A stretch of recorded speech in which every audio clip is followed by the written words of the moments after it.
I think it might be spooky.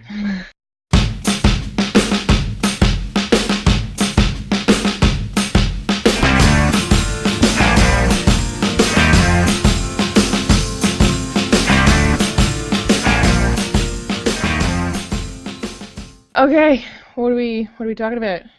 We're talking about phones, guys. We're talking about Spooky lots. phones. I think you said Massive. bones, and I was like, bones is pretty Halloweeny. That's true. Phones and bones. Phones that rattle your bones because they're so heavy. Or, no, I'm not gonna say it. Boner, take my money. I'm gonna be like, make your own boner jokes, guys. Oh, okay, well, Fill in the blank. Mad Libs with boners. Anyway, yeah, let's start there. Let's start with the Nexus 6 because I think that this is the most interesting / most controversial device that has been announced this fall. Ooh. And it's interesting because it's not like any other Nexus, and it's controversial because it's so much more expensive than any Nexus. So I had a chance to go down to New York to chat with the Google team about Nexus, particularly the Nexus 6. And one thing that the head of the product management told me, and I wrote this in my hands-on, they found that instead of trying to cut corners to lower costs and get that price point that people were interested in buying it outright, they wanted to make the best premium Nexus device they could, ramp up the price to compete with the Galaxy Notes and the iPhone 6 Pluses of the world, and sell it on contract at a carrier because, and I didn't know this, most Nexus phones are in fact sold through the carrier channels. Mm-hmm. Thoughts? Opinions? I was totally right. Why? Nexus You're never phones, right. Nexus phones were a flagship phone, man. It's them trying to friggin' control the future of Android by creating a flagship phone that all other OEMs have to set themselves against. Nexus devices are not dev devices. 'Tis a myth. No, that's not true. that's They're not both. true at all. They're both. Though, so on the one hand, we spoke, and we'll get to this in a second, but we spoke to an Android dev yesterday at Android TO, and he said that everybody at his team or on his team uses a Nexus phone because not only is it easier for them to do debugging on it because Google unlocks everything and makes it really easy, but it's cheaper. So until now, they were by and large easy devices to buy in bulk for people because they were $350. Now when it's $750, or $650 in the US, you have a situation where if you want to buy your whole team of developers a Nexus device to debug on it, you're either going to have to buy a Nexus 5, which is last year's model and not up to date, or you're going to have to spend twice as much or buy them out on contract. So not a fun scenario. No, again, the guy was like, most people don't really think about buying a phone unlocked because, the phone is unlocked, sorry. Let's get that out of the way. Any phone that you buy in a carrier store, any Nexus 6 you buy at a carrier store in Canada or the US is unlocked. You can use it anywhere. It's going to be updated directly from Google. Nothing has changed on that count. But it is more expensive and therefore going to be purchased on contract. So do people want to do that? You Yeah. spent some time with the phone. At Android TO yesterday, pretty much every single person wanted to offer you something. handle my mandel. Yeah, they wanted to touch your bone phone. But you've spent obviously the most time with it, and you also did the 6 Plus review and then the Note 4 review. So what's going on? What's going on in this big phone scenario? Because I can't even handle like the Alpha. The Alpha was like, "Whoa, this thing's so big!" No. And you're using like 4 times the phone. Yeah, I've never been more torn about using a phone in my life because the Nexus 6 and Lollipop in general is a really great experience. It's a big usability improvement over KitKat. The apps that Google has updated to include a material design or material design elements, they look great and they actually work demonstrably better than their predecessors. The problem is that the Nexus 6 is too big, and it's massive, and it's frustrating because, for example, I have this this Xperia Z3 here, and it's a 5.2-inch device. It's fairly, it's a nice big screen. It's bright, 1080p, but it's usable in one hand without having to contort your finger to get to the back button or to hit the top of the screen. So, there is a physical limit to what people can use with one hand, but I found that I underestimated how much stuff in Android or in our smartphones in general that I used with one hand, and it's really frustrating having to retrain yourself to use a phone with two hands, and I don't really like it. And the Nexus 6, like Jane, you have a 1M8, right? Yeah. Okay, so pick up your 1M8. It's far away right now. But picture the 1M8, or picture any phone with on-screen navigation buttons, right? It's pretty easy to hit that back button with your right hand, or that when you're holding it in the left hand, that multitasking button with your left hand. That means you should be able to hit the other end of the screen with your thumb without really struggling. You can't do that on either the iPhone 6 Plus or the Nexus 6. It's really, really tough. You can't. You cannot. Because I tried on Wednesday, because I saw the phone on Wednesday, and I tried, and it's interesting because I'm a two-handed phone person, always. I rarely use just one hand. But I was talking yesterday, and I was saying, it's fine, like, I'll just deal with it, like, I'll buy it, and it'll be great, because I use the two hands all the time.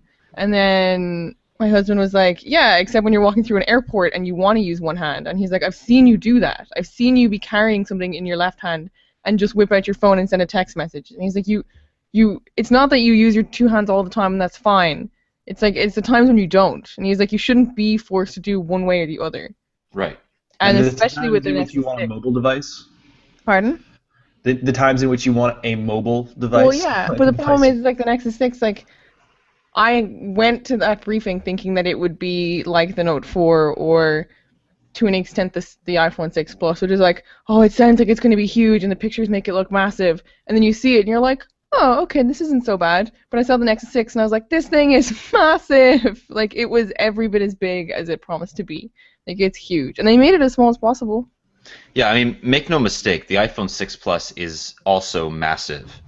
And the Note 4 is only slightly less massive. My concern is that we've really reached the point of no return.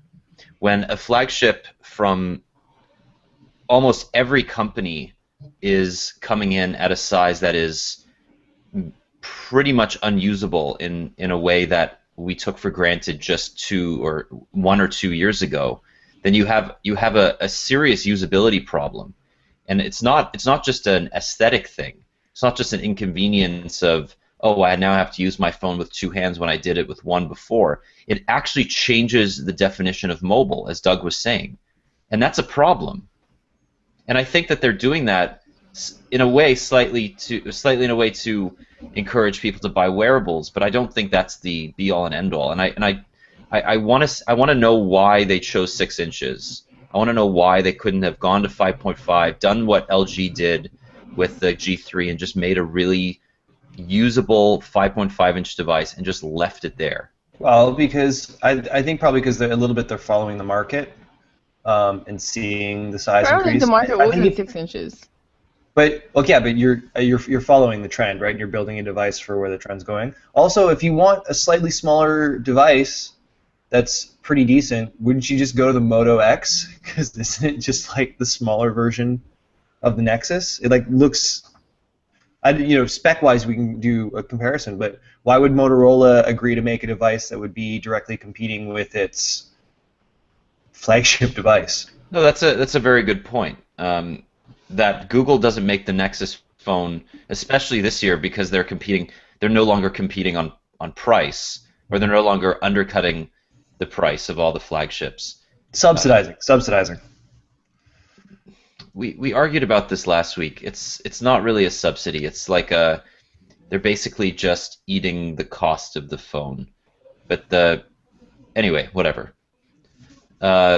they're no longer doing that, and I think that one of it has to do with the fact that yes, the Moto X is the so-called cheaper version of the Nexus 6, and it's also $100 less on contract in both Canada and the U.S. Because in the U.S. it's going to be, and I'm not going to say the exact number because that's breaking the embargo, but I'm going to say that it's going to be competitive with all the other major flagship smartphones on contract as well as off contract. So we have a situation where somebody's going to go to a Rogers or Bell or Telus store, look at the devices on the shelf, and no longer see this really high-end smartphone for $100 or $200 less than it used to be, or than the next big smartphone. Okay. Well, so then do you think that the device performance matches those smartphones that it's priced similarly to, so that at least you're getting, that the sting is not there where you can say, well, okay, well, I'm dropping this amount of money, but it'd be the same amount of money that I'd be spending for basically the Plus of the Note 4, so it's worth it. Like, which of the, if your teeny tiny hands had to grab for a big giant phone sitting in front of you, which of those three would it be at this point? I don't know. I mean, it goes back to the review thing, right? It's personal preference. Some people preference, Samsung made, in my opinion, and I stand by this, I think the Note 4 is the best phablet on the market, period. It has the S Pen when you want it. It hides away when you don't. It's a little bit more compact than the Nexus 6 and the iPhone 6 Plus. It's got an amazing screen, great camera, it's very fast, blah, blah, blah. They all are. But Samsung does more to make the phone usable in one hand, and they make it more they have a bunch more features. So if you want features, that's the one to go with. The Nexus 6 is going to be updated by Google for 2 years. It's basically the iPhone of the Android world. If you value that and you want Lollipop earlier than any other phone, there's no other option. Period. I mean, it's unless you want the Nexus 5.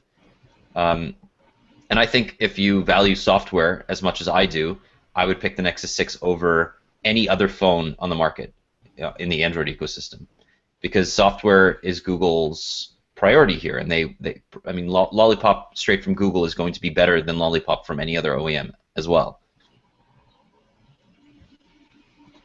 Okay, so do we want to talk Lollipop, or at least an aspect of Lollipop? Well, Jane, what do you think of this? I mean, like, you've never not bought a Nexus phone, and I'm really interested in whether this is going to be your first phone. Like, you they priced me out. They priced me out. I'm like, I know that you say, and I tend to agree in general that not everybody wants, or hardly anybody wants to buy a phone outright. Most people will buy it on contract. And that's slightly different in Europe, I feel, but here for sure. But I don't know if it's just like a holdout from where I'm from, but I hate buying a contract phone. But because of that, I will not buy this Nexus phone. Like, I can't. Like, I can't spend $800 on a phone. Yeah. Can't do it. So now, do you think, like, I feel that same way too. So is it just like, this is the first Nexus phone to match all the others in this new era of being like, where you have to really sit down and have a long... We've been talking over the last, I think, couple of months, and I know that I think it was when the Note 4 pricing came out, and Ian was like, "Whoa, it's that expensive? Seriously, like, it's that expensive?"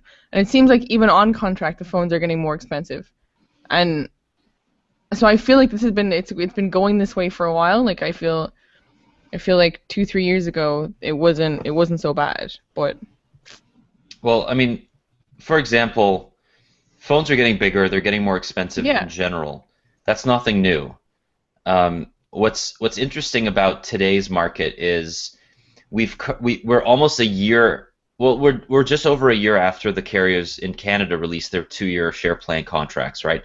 So we have the phones have had time to sort of the market has had time to adjust in terms of pricing, because what happened immediately afterwards is that when they started introducing phones on a 2-year contract, they increased the prices of the plans a lot right away. But the prices of the phones didn't increase because they didn't want to scare away customers.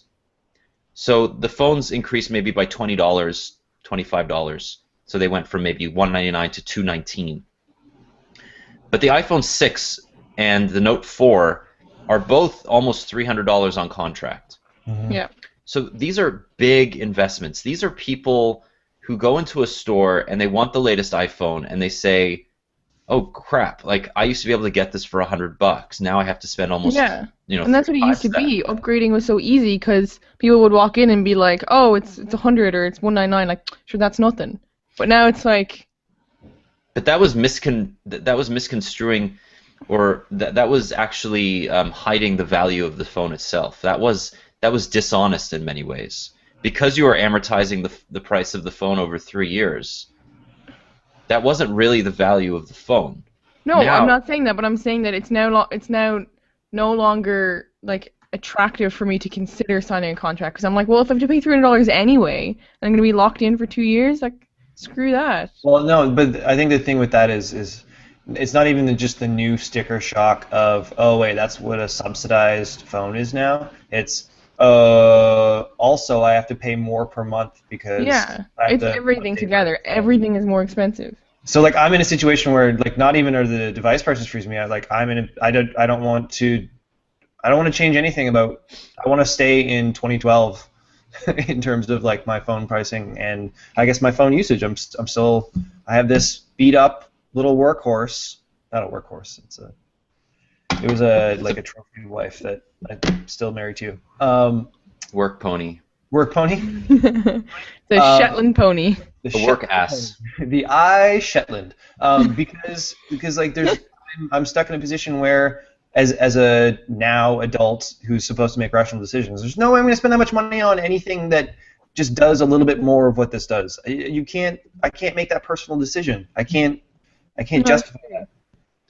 But I mean, we're in a particularly unique position, and we've been called out in the comments many times that we're not typical smartphone users, and I totally understand that.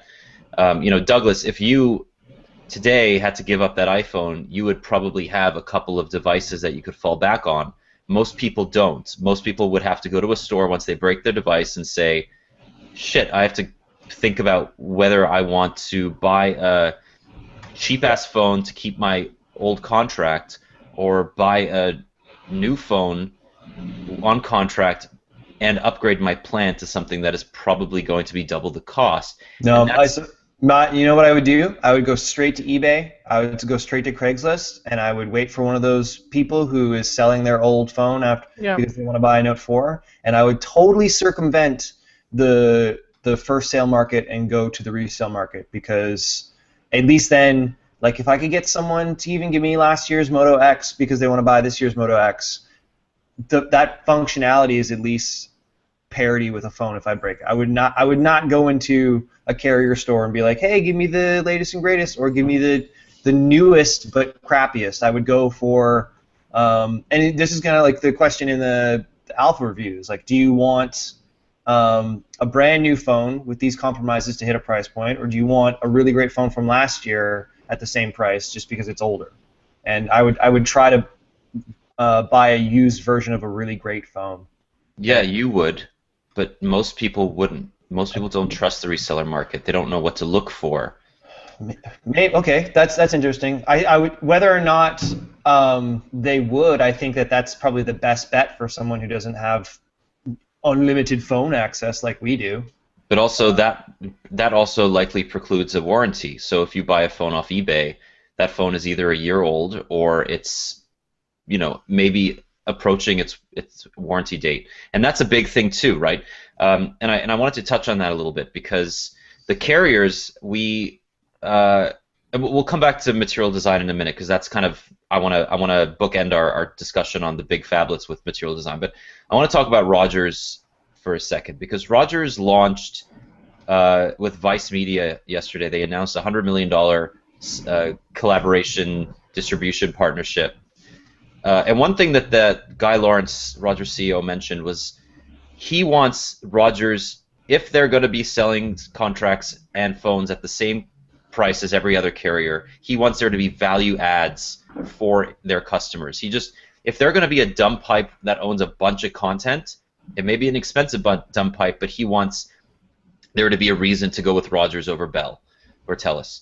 And what he's saying is that Show Me is only going to be available initially to Rogers customers and Shaw that's irrelevant because it's internet only. Sorry, but NHL Game Center, they're giving them away for free for anybody for the rest of the season to anybody who has a Share Plus plan. And he said that a bunch of this Vice content, the stuff that's going to be created in Canada for Canadians, is going to be made available exclusively to Rogers and Fido customers. That is super interesting to me. So a dumb pipe with benefits. A dumb pipe with benefits is exactly what. That? Of course, no. They can certainly do that. They're not. It's the same argument that they have for the Game Plus stuff. Yeah, but they're saying like that's not traditional TV broadcast. Is it can they say that like brand new shows but programming created for Canadians? Like I don't understand how they can. As long as it's not going on television, it can be given directly to mobile customers exclusively. Okay, fair enough. So that's that's what they're saying. But well, it's kind of shitty. An argument. Yeah, no, I know. Yeah. But that's kind of the way it's been. And I mean, Bell just launched their Project Latte yesterday. Yeah. And we'll talk about that in a minute. But so this is something that's really interesting to me, is that instead of walking into a store and seeing the prices of phones, you're going to see a little price, and then you're going to see NHL free with a purchase. And that's how they're going to get you, because they spent a shitload of money on all this content to make it to incentivize you to either stay with Rogers because their churn was higher than Bell and Telus' last quarter. And if you're not already with Rogers, they want you to come over by saying, yeah, your contract's going to be slightly more expensive than it used to be, but NHL. Yeah, well, it's shit. We were at Android TO yesterday, and Rogers had phone displays for the Android developers to check out. But what was on the banners? Game Center. NHL. NHL. Yeah. So I mean, spooky. That's exactly it. So Vice is just going to be another thing that they can add to their arsenal, their content arsenal, and this is unique programming, right? Mm-hmm. So that's it's really interesting. So anyway, let's go back to material design. Jane, I'd love to know, you've been using basically Android since the very beginning, and you've been using Google Android, the stuff that Google makes, for as long as I can remember. What's your thought on material design?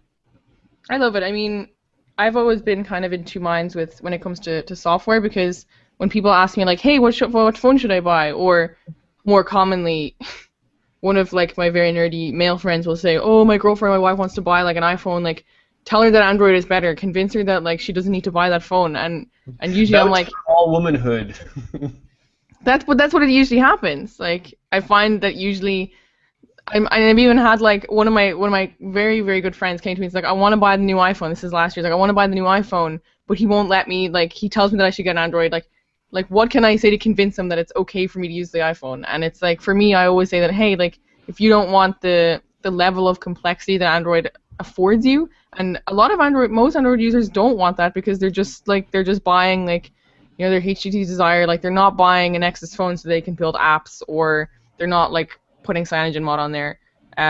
So yeah, I'm like, yeah, we'll get the iPhone. I think that Android has finally reached a point where it's consumer friendly, and they've packaged everything up real nice, like, and it looks and acts like a very consumer friendly OS that I wouldn't be afraid to recommend to my non tech savvy friends. I think that they've finally kind of come in line with iOS in terms of like user friendliness and usability.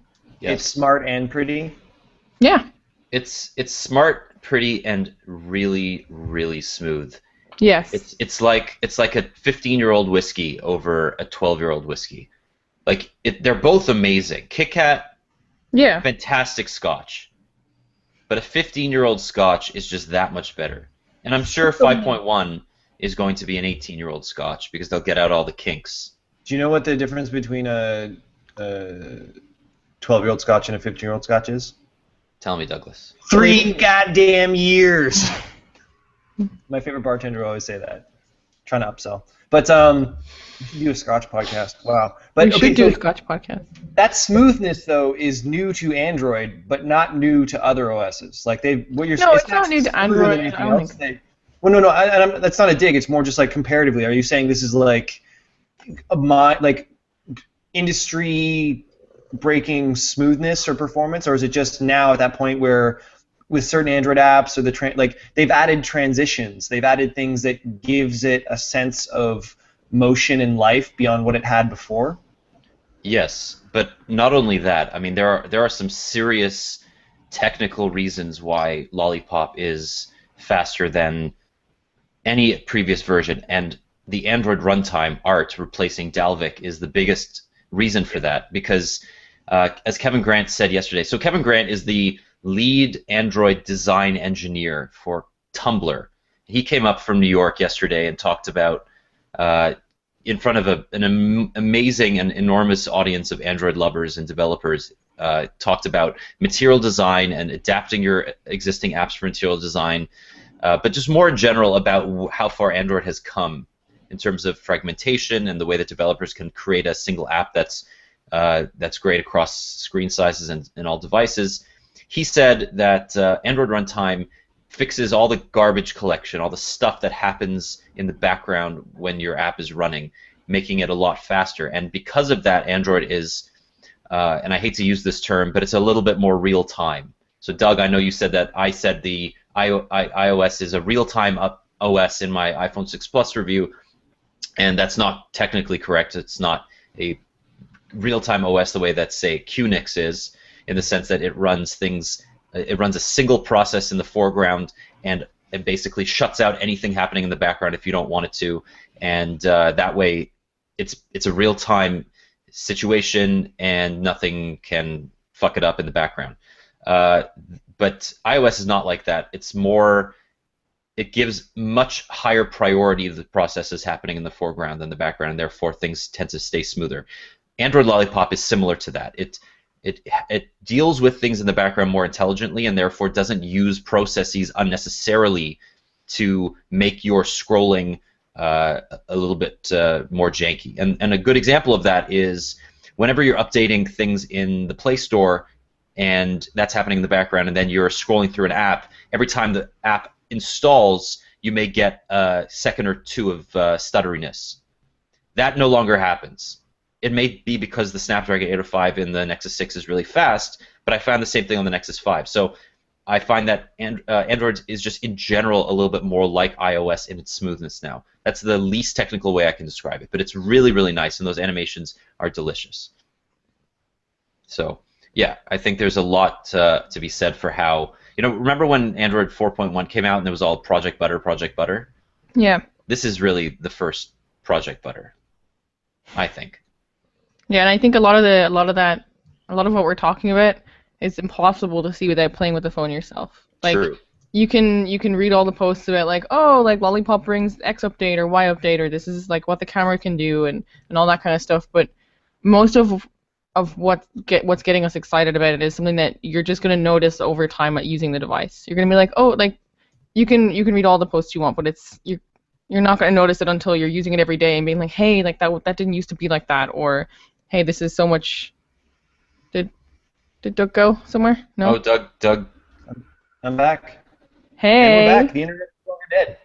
Whoa, that was weird. Now there's two Douglases. And there's two of you. I'm gonna eject the static Douglas. Hang on. There you go. I'm alive. So yeah, James just. Did you guys all drop here? What?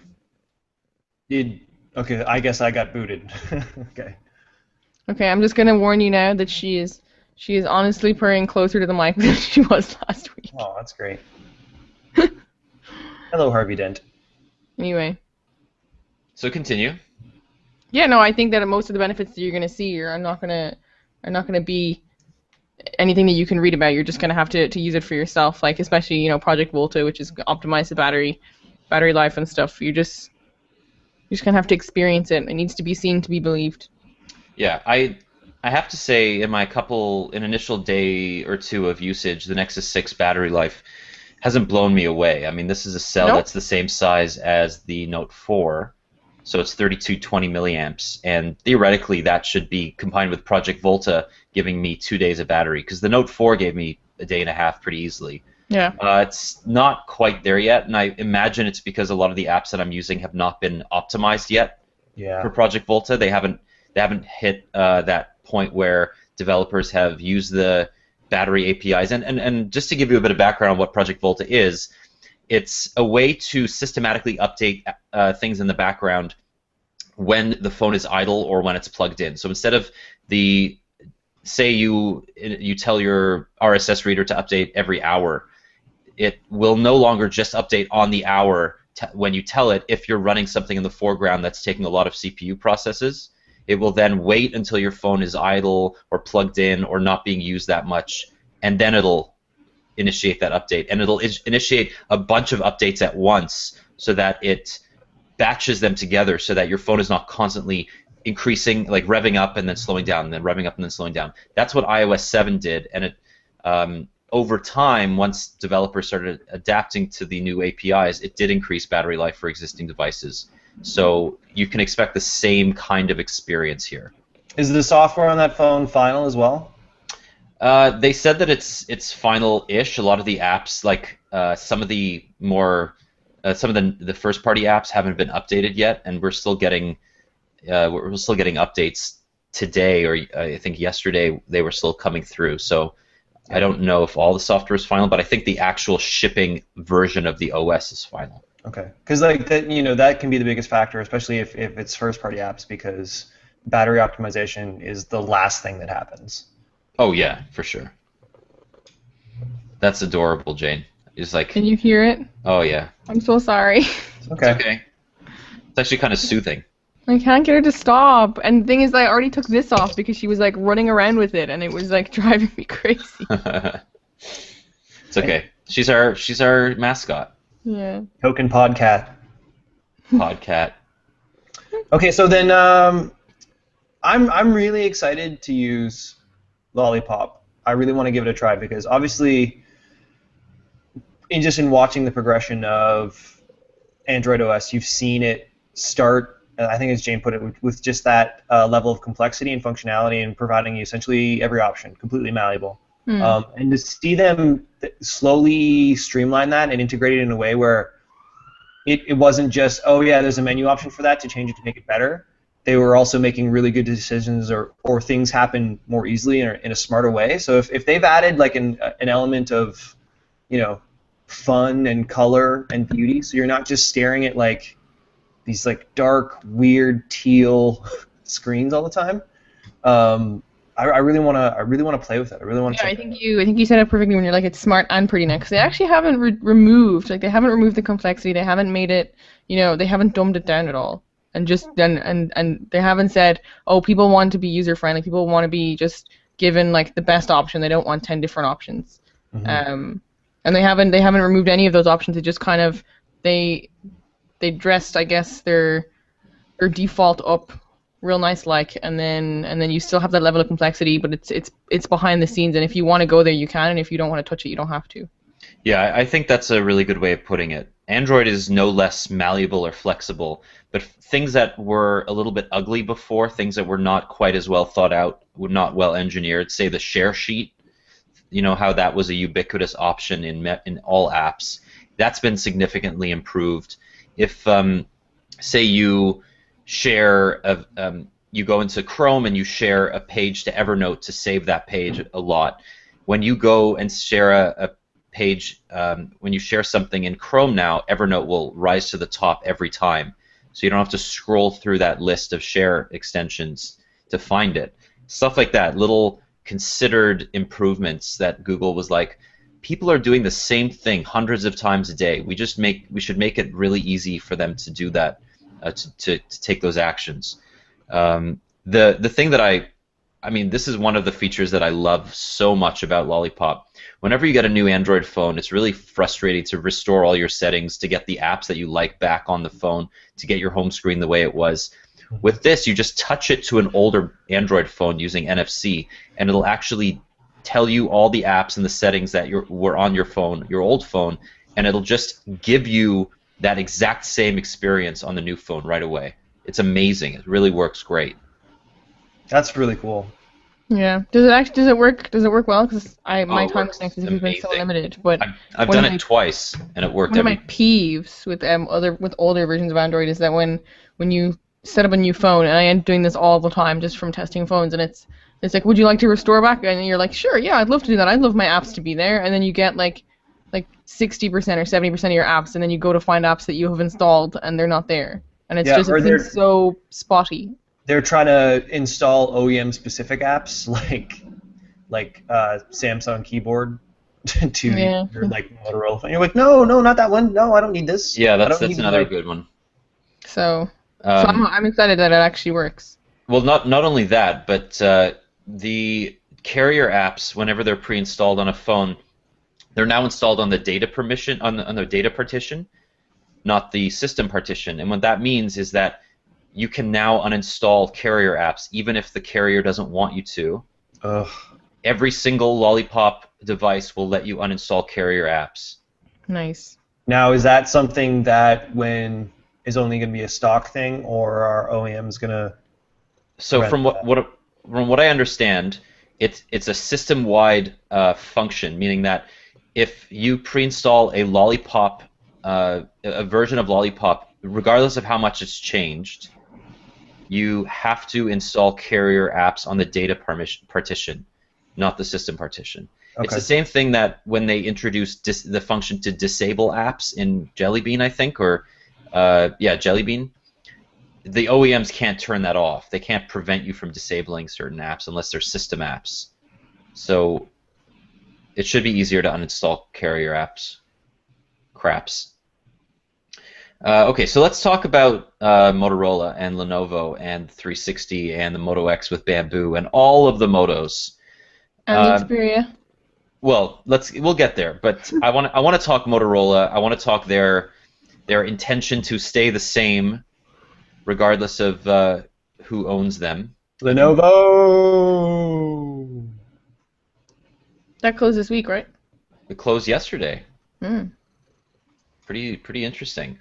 So Motorola is now owned by Lenovo, the fourth biggest rather OEM. Jane wrote about that yesterday. Yep. So what do you guys think?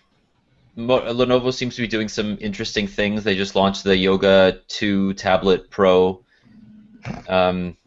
with a Pico projector.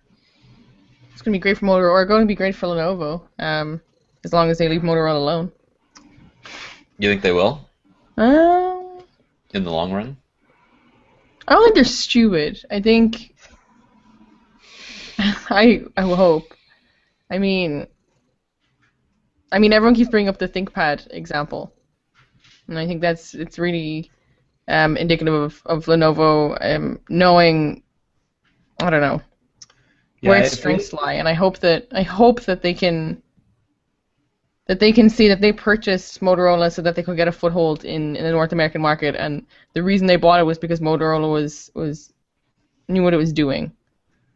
So yeah, but the new Motorola hasn't made a cent in like 3 years. Yeah, but the old Motorola was terrible. Yes, the old Motorola was losing lots of cents. So. Yeah, it was like droid razors out the fucking wazoo, and now we're getting Moto G and Moto E and Moto X and the 360 and beautiful device. Like, Motorola is sexy, so Lenovo bought sexy, and I really don't want them to be like, I don't know. I think the biggest thing is if they stay hands off and, as Jane said, use it as a inroads to the North American market, but put some marketing muscle behind it, that could be a really big deal.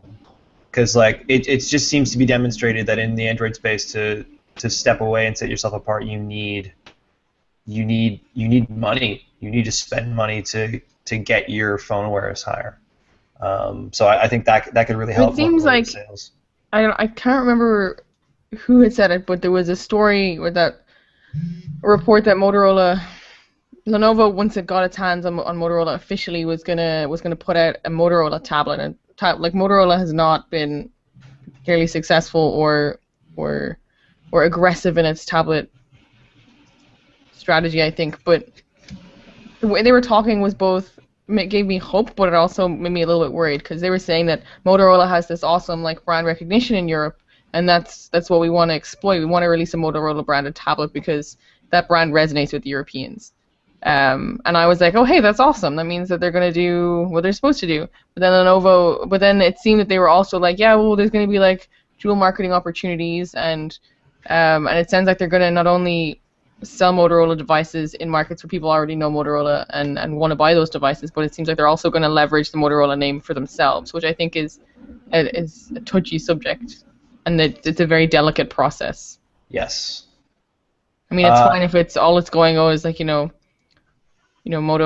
360 or Moto X, brought to you by Lenovo, like. Yeah. So your fear is that they're going to stamp the Motorola brand on some Lenovo products that are less than sexy. Yeah, So they at least in the short term are not going to do that. They said that Motorola will be a wholly owned subsidiary, which means that like Google treated Motorola, there is going to be a lot of independence and a proxy between the two companies. One thing that struck me was that Lenovo is one of the most prodigious bastardizers of Android. They just destroy Android in China, like a lot of OEMs, like Xiaomi and Oppo and all of these local OEMs that create Android devices for the Chinese market. Android does not resemble in China what it actually does in North America. Not even close. Most devices don't have an app drawer because they want to be more like the iPhone. They don't have access to the Google Play Store, and if they do, there's a bunch of regional differences. There's a lot of really weird apps installed. I had a Oppo Find 7a, and it was just an awful experience.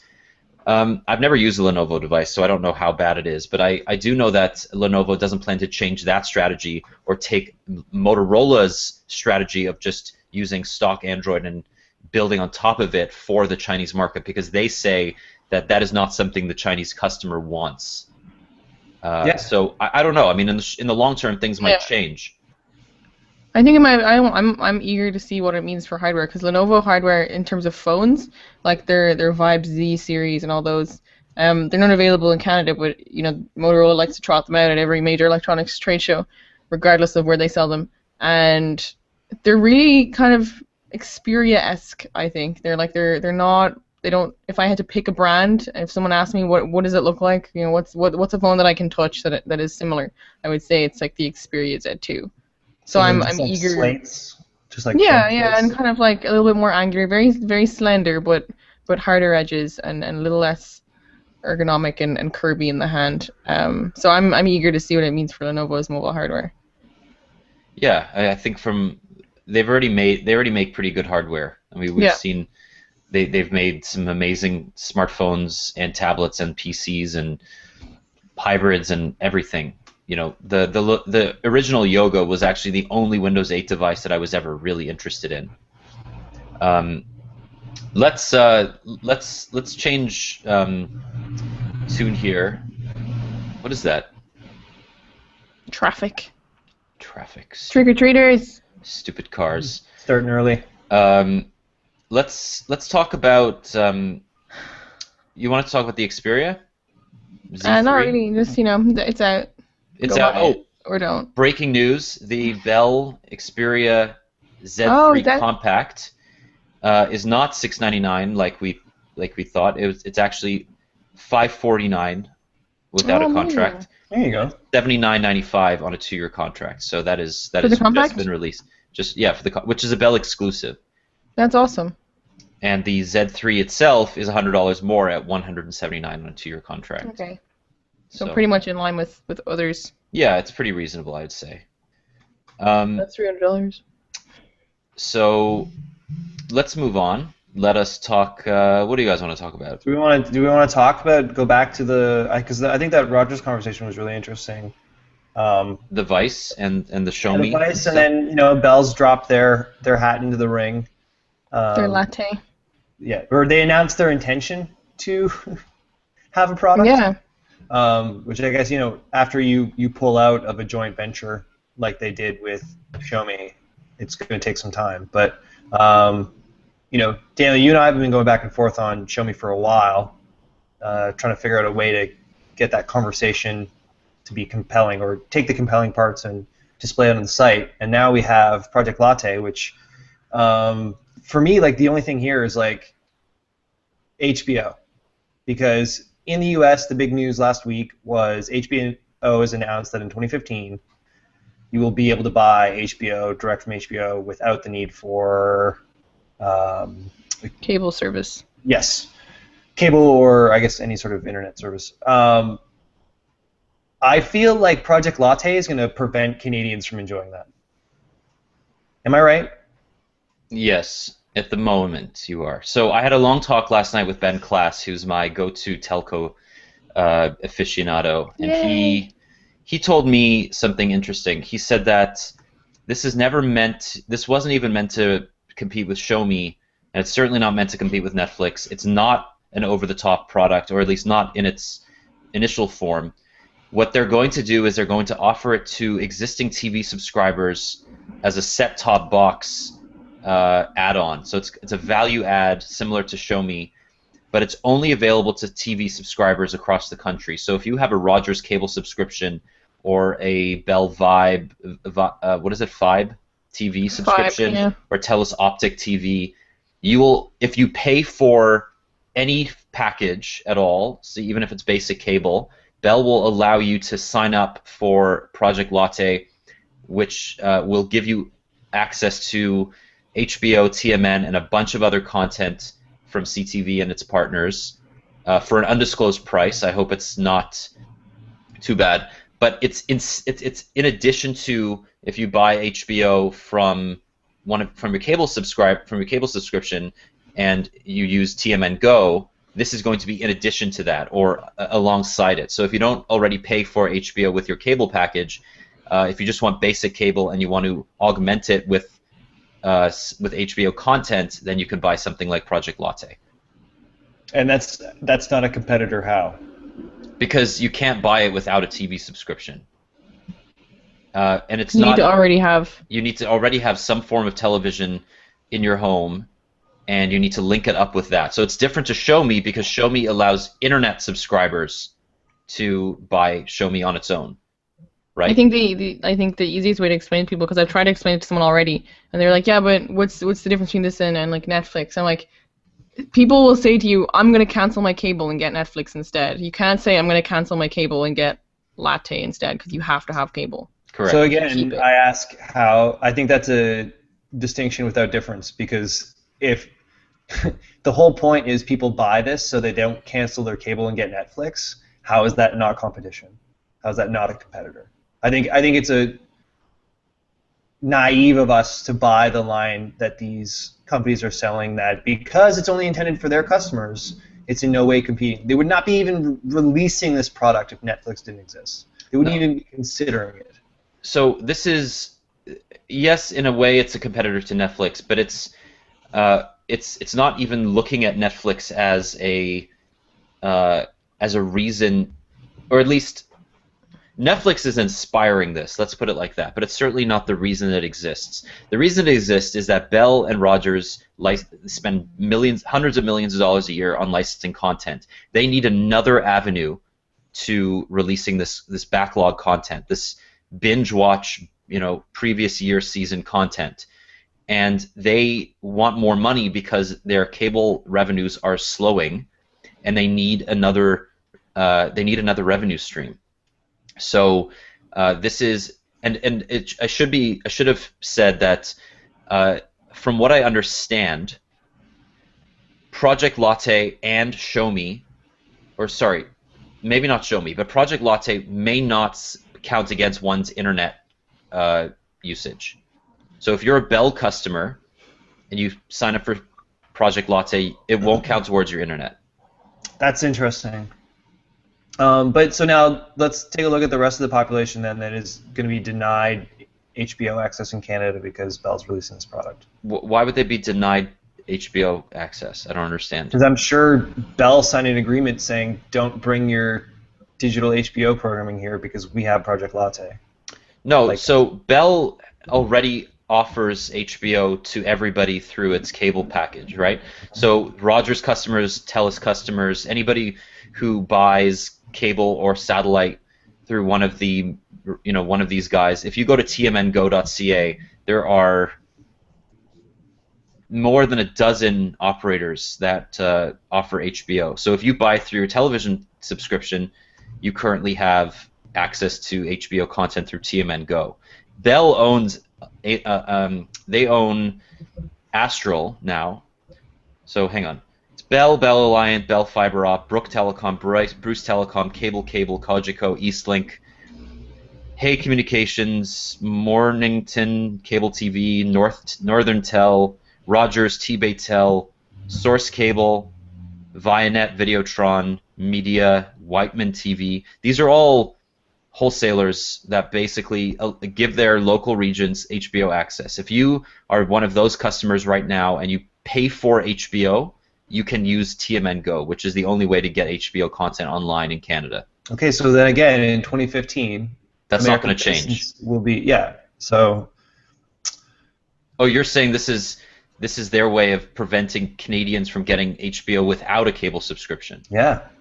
Well, that was never the intention, because Bell's locked in to HBO content. They own it. They have no reason to give it away online only, because the margins are much lower. Yeah, so again, how is this not competition if they're locking customers into making certain purchasing choices instead of having all the products open to us and choosing the one that we want? Because you're living in an ideal, in a crazy ideal world where that would ever happen. The United States? That's the United States. Okay, so the problem here is that we don't know the details of HBO's over-the-top service. Very true. We don't know the price, and we don't know whether all of HBO content will be available. And at the same time, the American internet market is a little bit different. Even the most hated cable company in the United States, Comcast, doesn't have internet caps. Even Comcast doesn't have caps. So you're looking at a situation where HBO could offer their services over the top, and people won't care because they could just use it all month and not worry about going over their caps. In Canada, Project Latte would be compelling because they give us 100 gigabytes for like $50 a month. But if so they're making one product compelling because they're gouging us over on data prices? Absolutely. That's picking your pocket and then punching you in the face. Like, they're screwing you two ways. No, they're picking your pocket and then giving you a cloth to wipe off your face when your nose starts bleeding.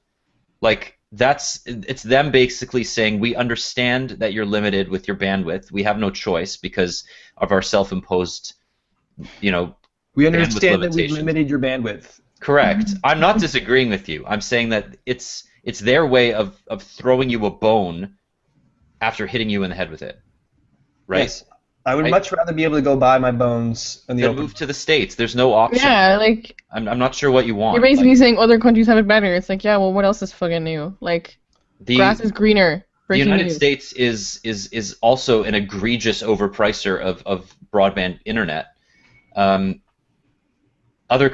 countries have it way better than the United States and Canada. Like, anywhere in Europe, you can go and get high-speed internet for way less. Well, so then don't we have a responsibility to point out that, Bell and Rogers' positioning that these are compelling offerings are not so compelling when considering but they're compelling both the ideal relative to the Canadian market. Yeah, but why do we accept that? We're in the 21st century. Well, I'm sitting here saying I'm not going to buy a fucking contract phone because where I'm from, like, it's not robbery, and I'm saying, like... So then, why do we have to pretend like Canada is the only place where this stuff happens? I think it's what allows them to create this narrative of competition and great services and. But it's fine. It's fine to point out that there are better options elsewhere, but those options also aren't open to Canadians. So, I think we have a duty to say, here are your options. Yeah, I mean, I'm going to play the optimist here and say that this is just another choice for Canadians to get decent content. It's certainly not going to be as expensive as buying an HBO package through a cable subscription. So if you get basic cable, if you spend $40 a month to get like CBC and ABC and whatever, you can then buy this in addition to that for $10 or $15 a month and get unlimited HBO. And if you're a Bell subscriber, then you don't have to pay internet overages. To me, that actually sounds like a huge improvement over the way things are. Yes. No, and it is, because I think previously, like say 3 years ago, you actually couldn't get the HBO package unless you were buying you couldn't just go basic cable and HBO. You had to go like premium Bell to get HBO access. But okay, so slightly better, but not good, and not really what anyone would choose if they just have their druthers. I can't just sit here and just accept the narrative that they want to present. Not when there's these things on the internet, or apps and services that you can buy for like, I don't know, $50 a year, which makes all the Canadian problems that we have by sitting in Canada just disappear. Yeah, I don't know. If I was the CRTC, I would be leaving like horses' heads. Like I'd be like, it's just not. Okay, so the CRTC is currently looking at making a basic cable package really cheap for people. So they are looking into legislating that, which could be really great, because you could spend like $20 a month for really basic cable and then buy all this stuff on top of it. And that, I think, is what Bell is preparing for. Yep. Like, at the end of the day, Douglas, like, if your sister or, mom came to you and said, oh, like, I want to get HBO content, would you not recommend Project Latte? Like, say we're already living in a world where it's available and it's officially called Project Latte. Would you tell her not to get it because it's... Not if I could say, hey, go to HBO.com, sign up, give them your credit card information, then you have HBO. Yeah, but that's not, like, we don't know that that's going to happen. Like, okay, so are you saying that in a perfect world, like, providers from, like, this isn't international... like a platonic ideal. Like, this isn't the Republic that we're talking about here. This is talking about, like... No, but you're saying if only that international broadcaster or TV company would make their content available to us the way they do to people in the States. Like... Yeah. What I would tell my mom is, Mom, I'm going to set up a piece of software for you, and then you're going to get HBO from the U.S. And then I will my mom lives in the U.S., so I wouldn't have to do that. But yeah, I would tech support my mom, because I know that why would I present my mom with a false choice? Well, I'm not going to do my mom like that. Not a false choice. Because Netflix has proven that even if the content is not enduring, if like people know that the Canadian Netflix isn't the best place to go for amazing content, it's still cheap enough and easy enough to get that people will choose it over pirating most of the time. Yeah. So, and I think it goes back to, I don't know if you guys remember, Gabe Newell. I'm not a piracy advocate in any way. Gabe Newell said that piracy is a service problem. Like, it's a service issue. It's like, if you make content easy to access and price it fairly, people will buy it. Because pirating is a pain in the fucking ass. People don't want to go to their torrents and like spend time downloading it. If you make it easy for them to access and easy for them to pay for it, like if you don't hook it into like 10 other services, if you just say, here it is, this is how much it costs, give us money and we'll give you what you want, like people will buy it. That's exactly right. And that is the reason that I always turn on Netflix before I think about, downloading something that unless I really, really want it, I'll just go to Netflix. No, I don't pirate HBO stuff because I get it through TMN Go. So to me, like TMN Go has replaced the need to pirate HBO stuff. Yeah. So there you go. So yeah, I mean, Show Me's launching soon. It's launching next month. We'll see how that works. Paid beta. It's a paid beta, but it's probably not like a beta. It sounds like they've got their stuff together in terms of coding. So yeah, What else have we got? We got a lot of stuff, and it's been like an hour already. So let's roll through it. Okay. Get your Moto 360 today. It's available. Moto 360 and Bamboo Moto X available today at TELUS. Bamboo, trick or treat. Bamboo is really, really nice. Yep. I like it. Microsoft Band. What's up with that? Interesting. I think that I don't know. It seems like, I don't know. I don't care. You don't care? I think it's like. It's interesting, but. Did they give pricing information? Yeah, it's like $199, right? It's not available in Canada, so it's $199 Yeah, US. it's $199. Shoutouts Jeff Broussard. Hey, it works for Android too, right? Cross-platform. Well, it's the only other than the Fitbit, I think it's the only one that works across all three. Yeah. It's pretty good. Which is awesome. I mean, it's part of their new health apps too, right? Which from the photos seemed, both smart and pretty. I guess that's the term of the day. Yeah. I don't know if it's that pretty. No, Windows Phone pretty. Oh yeah, no, Windows Phone is very pretty. Like part-time model pretty. But it's more. It's not really like a smartwatch. I guess if you wanted to go by Fitbit's naming, it would be a super watch because it is notifications and fitness tracking, which seems to be what Fitbit classes as a super watch. But yeah. I don't know, it's sad. It's sad that we're already at the point where it's not Android Wear and it's not iOS, so therefore it doesn't have the same functionality. I mean, I don't think it's intended to. I think it's... No, it can. It's cross-platform, so it can have that same level of like app integration and... Yeah. I mean, it looks really, really decent, I think. It's kind of what the Gear Fit should have been. Yes. The Gear Fit was gorgeous, too. There's a real-time OS, just FYI. True. Interesting. I saw that or the person that I talked to that in the summer about this had said that it was going to be on the inside of your wrist, like the display was going to be on the inside of your wrist. Mm-hmm. It seems like they haven't done that.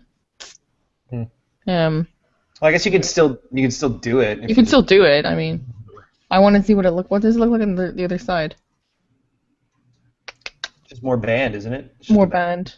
It's got that heart rate sensor, so no, you can't because it's got the heart rate sensor on the clasp. So I guess you gotta put it on the inside of your. That sensor needs to be on the inside of your wrist, right? Mm-hmm. Does it? I thought it could do it. How does it do it? If it does it optically, doesn't it just do it by like? No, I mean it doesn't have to be on the inside, but I think you get a better heart rate. You get a. Oh, it is on the inside of your wrist. Yeah, no, it touches your wrist, but it can touch the. No, I mean the display. Okay. I'm gonna send this to you guys.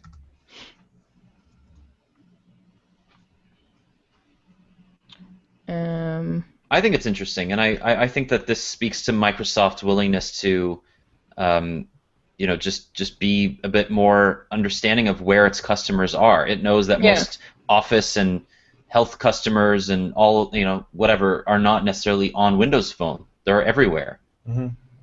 And we talked about this last week in our tete-a-tete about data obsolescence. So for Microsoft to make a smart decision to just say this is going to be everywhere, so any user that's kind of even partially in the Microsoft ecosystem to be able to use this without device concerns, I think that's Jane had it. It's smarter than what Samsung was trying to do. And if you don't get the full notification effect, I don't know, like Pebble on iOS is okay. Pebble's good. I still think Pebble has a place, but we've already discussed that. Notification-wise, because it's not fully integrated, right? So you don't have that level of control. But I mean, Microsoft is giving you access to certain notifications, right? Mm-hmm. Yeah, it seems like their biggest push is like it's a vessel for Microsoft Health. Mm-hmm. So it'll do other stuff too, similar to the way that the Fitbit Surge will show your incoming phone calls, but it's mainly a fitness accessory. So let's breeze through. Let's breeze it. BBM premium features. That just launched today. That's kind of cool. I don't know. I think I don't know how many people are going to be willing to pay for premium features on BBM, like a monthly recurring subscription, considering that WhatsApp is, and I'm talking about consumers, not like BBM protected users, but I don't know. I mean, is anybody really willing to pay a recurring fee for a chat app?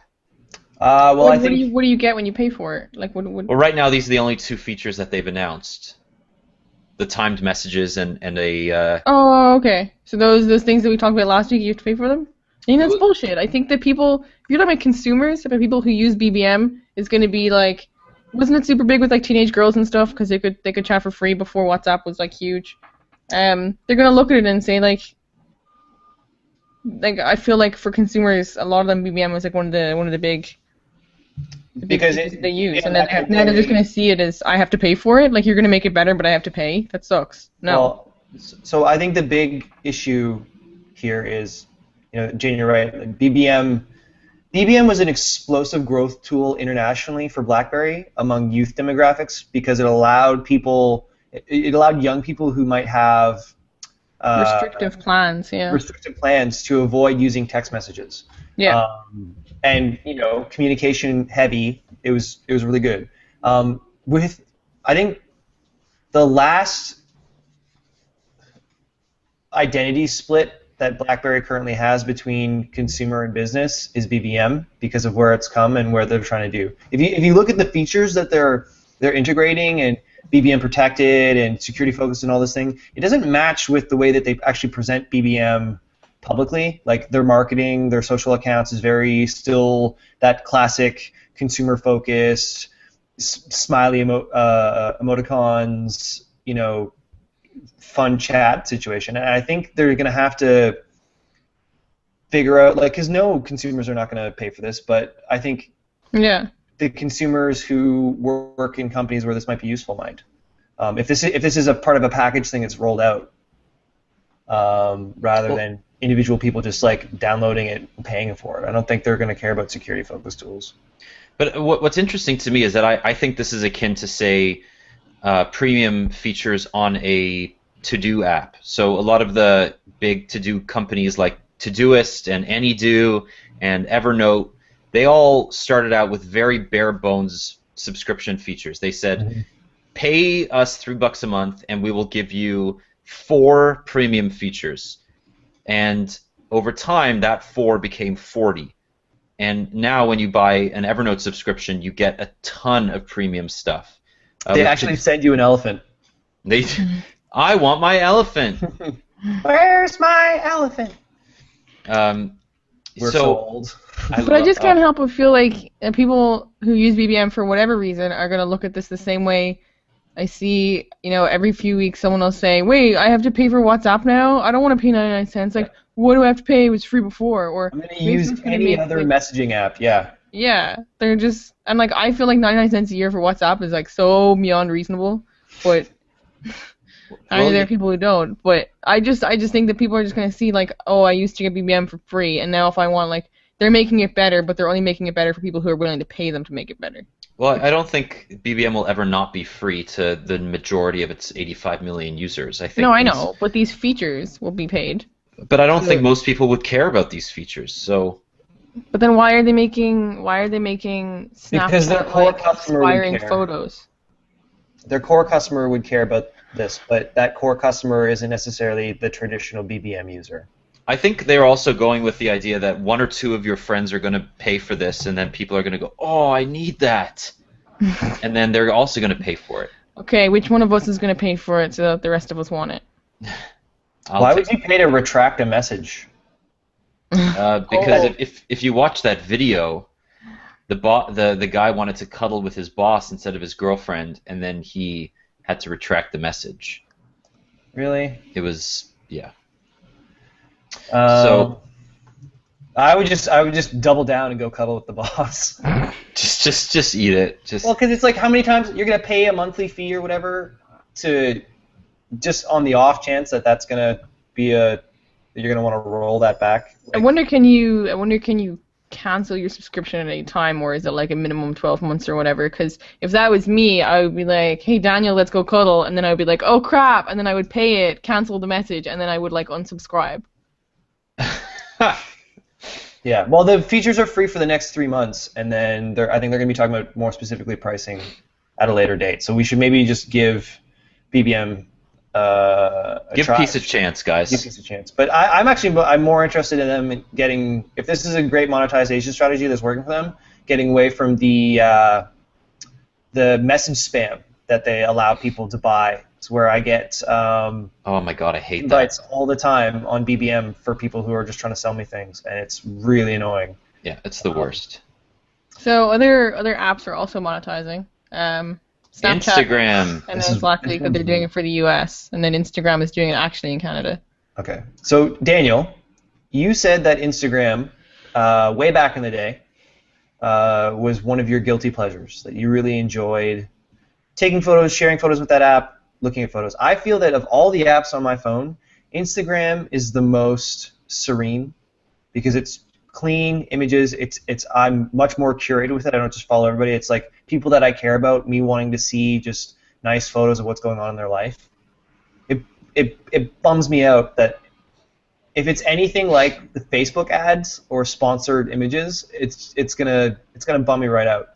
I don't know if Instagram would be my go-to photo sharing mode at that point. Oh, I disagree. I mean, my Twitter usage hasn't declined since they started adding promoted tweets, and seeing a sponsored Instagram photo once every 200, photos in my stream, I really doubt that it'll affect if Talis me. wants to show me a picture of a cute panda eating bamboo, I'd be like, hell's yeah. I mean, my issue is mostly that as long as it stays, and I'd argue that this is sort of an objective thing, but a subjective thing. But I would say as long as it jibes with my aesthetic, the way that I think an Instagram photo should look, as long as it doesn't seem so out of place that I start seeing photos of, like shorts, and I'm like, I don't care about shorts. Yeah. American Eagle. I don't ever want to buy shorts. So. But if American Eagle shows you like a guy in a beautiful sunset in a pair of shorts. In a pair of shorts, I'd be like, all right, that's fine. That's That's a nice Instagram. picture. Yeah. Okay, so then it's on both the way that the brands choose to implement, but then also, I think, because the points that you made with Twitter are really good because, I'm not as annoyed by Twitter-sponsored content as I am with Facebook. First of all, because with the way that Twitter displays content, it is one small portion of just this endless stream of content coming at me. Whereas with Facebook, they're much more, they're up there. They're, you're every 2 or 3 messages you're seeing another sponsored ad or sponsored content or things like that, and it's much more imposing. And it's never anything I'm ever interested in ever. Right, So, but I also think Facebook is different because Facebook people, the content itself tends to stay in the same place for longer. Mm-hmm. So you sort of glaze over the ads, which is why they don't feel like they're as present. Like I never really look at the ads on Facebook because my mind has sort of cut them out. Whereas I think that with Instagram, I would be more likely to be interrupted by a bad ad because I don't expect them there and I never want them to be there. Because as you said, it's a serene place. So who owns Instagram and who's likely to be running their ad sales team? Well, Facebook owns them, but as I said, Facebook users are going to be less sensitive to ads than Instagram users. I highly doubt we'll ever see a Facebook-like Instagram feed, just because the user base wouldn't allow it. I think there's a tipping point. There is, and that tipping point is Snapchat. Yeah, I mean, I've seen a Snapchat ad. Like, I don't think they're just in the U.S. Their first promoted broadcasted ad that went out to everyone was for that horrific movie. And I don't mean bad. I mean spooky. Ouija. Yeah. Ooh. Because they said they were like it's going to be in the U.S. But so it's interesting that you guys saw it. Well, yeah. I mean, I can open it now. Like, I barely use Snapchat, but it's gone. That ad should be gone in 24 hours. Right, but they may have like put in another ad or something. Right. Anyway, yeah, I have one. I have something called Returns Home, and it looks like it's a Cavs. The Cavs are paying for number 20. Yeah, this looks like an ad for the Cavs. LeBron James, first game back as a Cav last night, lost to the Knicks. Yeah. I mean, There's your sports news, MobileSyrup sports news. Okay, so just maybe this can be a topic for next time, but I just want to put this out here. I'm at the point where I would much rather pay money for services. Yeah, someone in the comments said that, like in the Instagram comments, someone was just like, ask me to pay, but don't give me ads. Like, don't spam me. Yeah. I'll pay 99 cents a year for Instagram. I'm not gonna look at your crud. The balance of that, though, is the stuff that I'm paying for. Like, just paying for a thing to be ad-free is pretty sad-facing, but if the product's really compelling, I understand They it. could give you 10 new filters. But if it's a freemium service where you're paying for extra features, they better be worthwhile. Like I'm at the point now where I'm willing to pay for Dropbox. I think if we as a team used Evernote as a content creation, I would probably go premium there. I remember the 90s. Paying for software was cool. Let's bring that back. It's retro. Let's not go back to the 90s when we paid for software in that manner. in CD-ROMs. Microsoft Encarta. Oh Like man. CD-ROMs or AOL discs. But no, like just well, you know how they have like an International Vinyl Day now, and it just promotes all sales. They should have an international. I know how you know that they have an international vinyl day. Hey, I'm on board with the vinyl. You're a Luddite, but I love you anyway.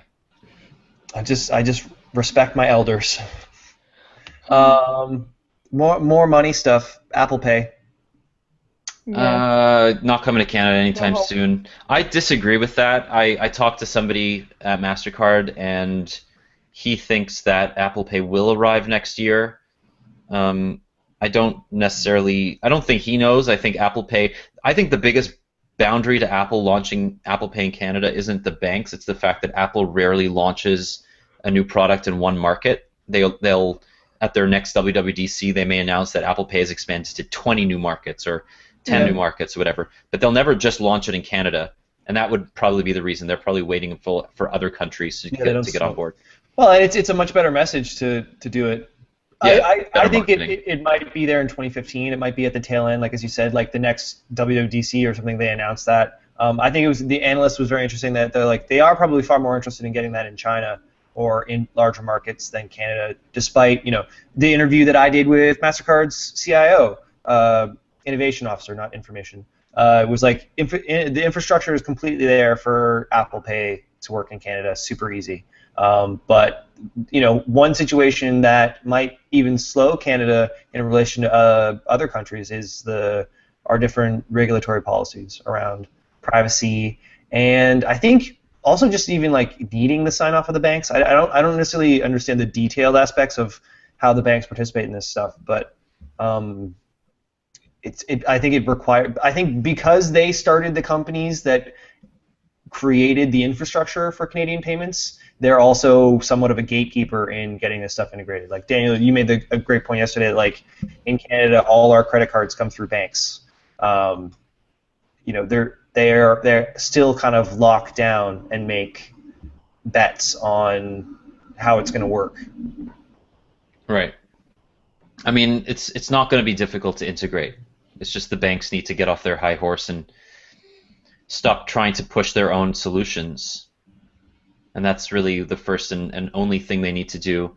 They open up to Apple. Apple says, okay, let's do it, and then they go for it. I don't think there's a lot of technological barriers to integration in Canada because most big merchants have already adopted touchless payment terminals. All the banks have already integrated their own NFC base, except for, I think, BMO. Every single bank in Canada, or every major bank in Canada, has an NFC partnership with at least one carrier. So, I know. So BMO actually does, because my BMO Raptors card is MasterPass enabled. No, I know, but they don't have a mobile payment solution. Oh, thank God. Great. Why do we need more of those? Because, well, whatever. That's besides the point. Yeah, I think it'll come. I think Apple Pay needs to come to Canada. Apple definitely wants it to come to Canada. It probably will be one of the most successful rollouts because customers know what mobile payments are, and they will probably be more likely to adopt it more quickly because they've used touch, they've used like PayPass and MasterPass and TouchWave and all that stuff. Tapping like crazy. We got chips in our cards and everything. Bings in our booms.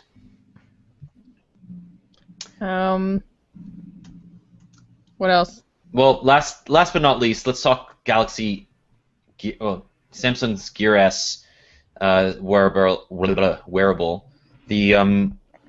The device was announced, or the wearable smartwatch was announced yesterday to come to AT&T and T-Mobile.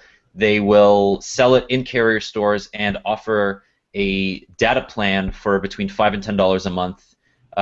T-Mobile will just have a standalone 500 megabyte $5 a month plan, whereas AT&T will offer it with their share plans, like what they have in Canada on Rogers, Bell, and Telus. Yeah. So presumably a $10 fee per month to add it to your existing data pool seems reasonable, given that they charge the same for tablets. Yeah. What do you guys think? I think so. I've done that $10 kind of data add-on plan before, and it's not. Yeah, I think it could be reasonable. I don't know what I think T-Mobile is slightly more appealing, and $5 it's kind of like ooh. But that stands on its own. Yeah. I don't know. I just don't know. I think that the price is right for $5 to say like, hey, like, because you get 500 megs and then you get unlimited minutes and texting. Because people are probably the thing that they're gonna do the most is make calls on their watch. They're not gonna be browsing. They'll probably make a couple calls and send a couple text messages. Send a few emails. I completely disagree with that. I don't think anybody's going to be making phone calls on their watch, because this is going to have they're going to have their own SIM cards, right? So it's going to have their own phone number. No, the AT&T version is not. The AT&T version, according to them, it's going to be like sort of like those internet data sticks. It's just going to be all the calls and the text messages are still going to be routed through your phone. So it's not. It will have its own SIM card, but it won't have a phone number assigned to it. Oh, like so it's just a data. It's just a data SIM card. Yeah. But the way that technically, it will just initiate a call from the phone. Yeah. So the unlimited call and texting is irrelevant. For AT&T, yeah. So AT&T never said that. AT&T just said, "Oh, it'll just be added to your share plan for $10 extra." Like that's what they said. T-Mobile was like, "It's going to cost $5 and you're going to get unlimited talk and text and 500 megs." Okay. So it's two different approaches, I think. But then the T-Mobile one will have a phone number assigned to it that it has to. Yeah, I think so. It has to. So nobody's going to make a phone call from a second phone number on their wrist, because that'll just be confusing. I mean, not nobody, but few people are going to do that. I think more people are going to use it to stream audio music or do, upload to Runkeeper, things like that you do on your phone, but they want to isolate that experience on their smartwatch without relying on a phone. Either way, well, whatever people are doing on their watch, I think that $5 a month is a price that is insignificant enough for most people to be like, yeah, sure, I'll do that. Whatever people want to do in the privacy of their own wrist is totally cool for $5. Yep. Except the wrist is not private because people can see it, and I think that's where you put it. Heyo. Oh. On that note.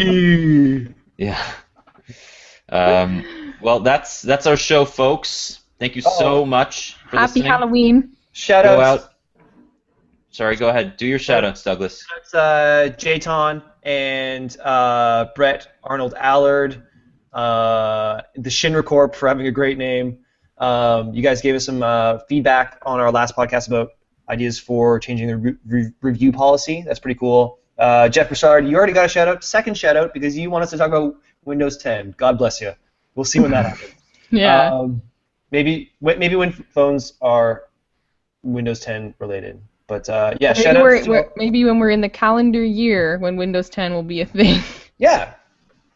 That's we will talk about Windows 10. Don't worry. Yeah, We don't really have a lot to say right now because the version available for PCs is very desktop focused, and we don't really want to get there. That's a whole can of worms that would just extend our podcast to being like 3 hours, and then you would hate us and never listen again. So also, I just want to thank everybody for your kind words on my reviews and our reviews in general in the podcast comments last week.